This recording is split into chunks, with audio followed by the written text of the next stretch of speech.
آ رہی ہے کثرت کے ساتھ کہ بہت سارے لوگ جب فون پر بات کرتے ہیں، دوسرے کی کال آتی ہے یا اس سے بات چیت ہوتی ہے تو اس کی بات کو ریکارڈ کر لیتے ہیں، اس کی بات کو اپنے موبائل میں کیا ہے محفوظ کر لیتے ہیں۔ تو ایسی اگر بات ہے جس کو آپ نے محفوظ کیا کہ اگر وہ اس کو سنے گا تو اس کو برا لگے گا، اس سے وہ ناراض ہوگا، سمجھے آپ؟ یا یہ ہے کہ اس کو اگر پتہ چل گیا کہ میری بات کو یہ ریکارڈ کرتا ہے تو وہ پھر سنبھل کر بات کرے گا، سمجھے؟ تو یہ سب جو ہے منع ہے۔ اور دوسری بات یہ ہے کہ وہ آواز جو آپ نے ریکارڈ کی ہے، سمجھے، اپنے پاس محفوظ کی ہے، وہ آپ کے پاس امانت ہے، امانت، سمجھے؟ اللہ کے حبیب کریم صلی اللہ تعالیٰ علیہ وسلم نے ارشاد فرمایا کہ مجلسوں میں کہی گئی بات آپ کے پاس امانت ہے، مجلسوں میں کہی گئی بات آپ کے پاس کیا ہے امانت ہے۔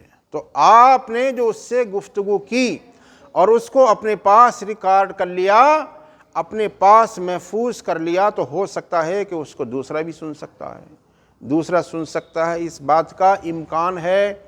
اور جب وہ دوسرا سنے گا تو اس امانت میں یہ خیانت ہوئی، اس امانت میں کیا ہوئی؟ خیانت ہوئی۔ اور خیانت کیا ہے؟ اسلام میں حرام ہے، خیانت اسلام میں حرام ہے۔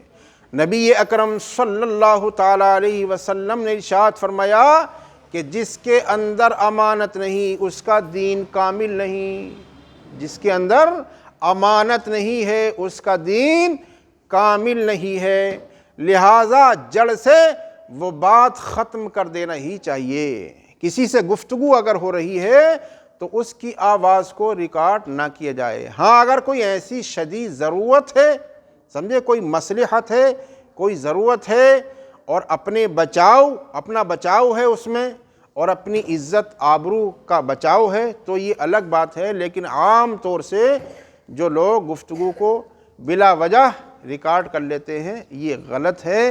اللہ تعالی ہم سب کو ہدایت نصیب فرمائے۔